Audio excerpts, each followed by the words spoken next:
60 KSFO. You're listening to the KSFO Morning Show with Brian Sussman and Katie Green. Coming up at noon, it's the Savage Nation on Hot Talk 560 KSFO. So what kind of jobs are trending?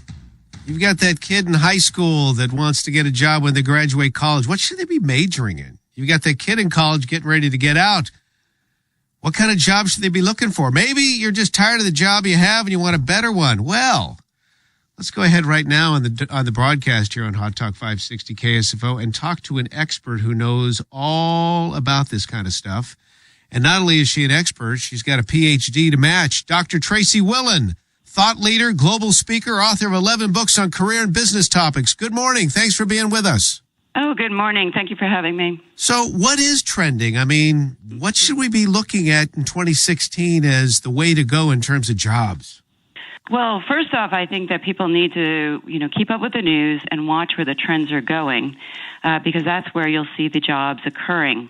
So the 5 big themes that I'm looking at this year are, the growth of aging, which is a $7.1 trillion business, security, technology, blue-collared skilled workers, and micropreneurs and microbusinesses. Micropreneurs. You got to explain that one for us. Well, a lot of people don't realize that 50% of the jobs in the U.S., actually in 2015, was all about small businesses. Here in the Bay Area, you can see it emerging through technology, whether it's Ubers or on-demand services or shared services facilitated by technology. People are really very interested in becoming their own bosses, and today it's much more possible than in the past. So when you also mentioned blue-collar jobs. Talk to us about what kind of blue-collar jobs specifically will be trending. Sure. So by 2017, there's an estimated 2.5 million new middle-class jobs. So that's big growth, about 40% of all job growth. Some of the big hitters, plumbers, carpenters, electricians, heating, ventilation, air conditioning installers. Just think about all the repair people that you probably can't get very quickly, right, are in demand. And don't forget that we have needs in subways, streetcars, commercial divers, oil and gas, aircraft mechanics. All of these areas create jobs, and a lot of us sort of overlook them, thinking that we have to only get the college degree to get a job. And we're constantly reminded with these shortages that we need people to do the practical jobs. And these are good jobs, well-paying jobs. And you're right. Things are always breaking. Things always require maintenance. It's really interesting, Dr. Tracey Wilen, how oftentimes we'll take that child in high school and say, you need to get a college degree because we're forgetting about this wealth of jobs out there that are blue-collar that don't necessarily require the college degree, right? Yes, and in fact, a lot of these jobs, pay about $50K or up, or $25 an hour if you break it down.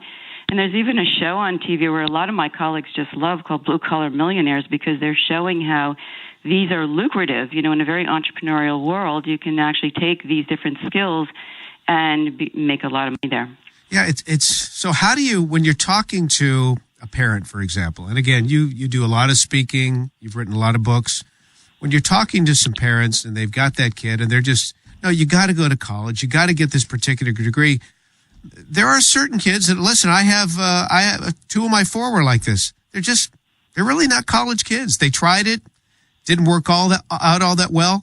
They went into other lines of work where they become incredibly successful. How do you talk a parent out of the career path that they might think is necessary for their child to be successful? Yeah, that's tough. So, I always encourage parents, to expose your kids to as many things as you can early on so you can identify strengths. And I think that's important to see where your kids' strengths are and what they like to do. Because if you find something that you like to do, you do well, you make money at it. And then to be able to let them explore while they're in high school, whether it's through part-time, experiences and what people are doing, shadowing people so that they can find the path. And I think that's really important. In addition to encouraging people to go to college, I think college is necessary for a lot of jobs today.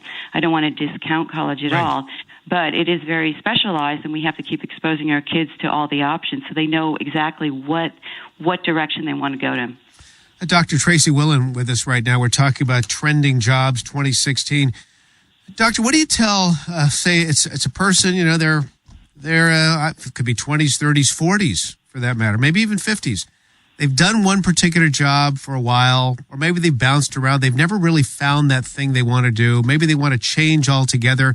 Is it ever too late to start something new in your estimation? No, not at all. In fact, the first trend about aging, is big business, I think is a great opportunity, and I see a lot of people jumping on that just because you can be a real estate agent and now you can specialize in real estate for the retirement. Oh. You can be a personal trainer, but you can specialize in Parkinson's disease. Okay. You can be a financial planner and specialize in finance planning for people who are retiring.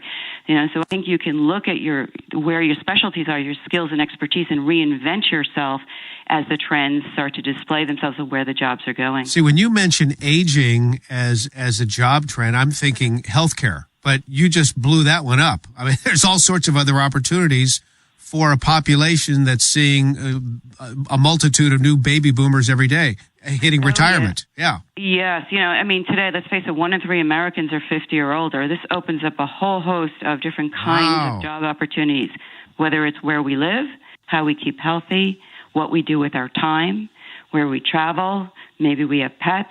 All of you think about all of the needs as we get older. We lose our hearing. We need people who are audiologists, right? These are all categories that you can expand. If you have skills and experience, I would say look at that trend.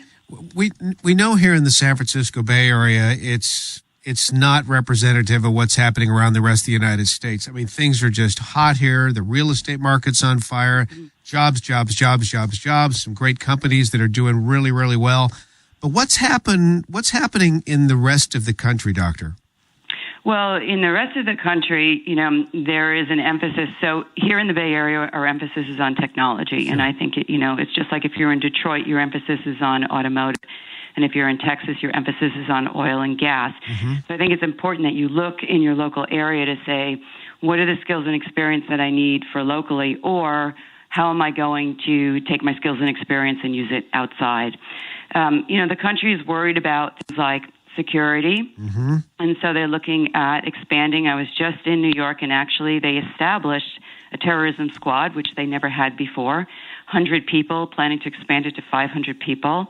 And it's not just, police, it's people who specialize in forensic science or cryptologists, or bomb detection. So I think, every city has an area that they're looking at. You might look in Alaska and say, well, in seasonal hires, whether it's winter or summer.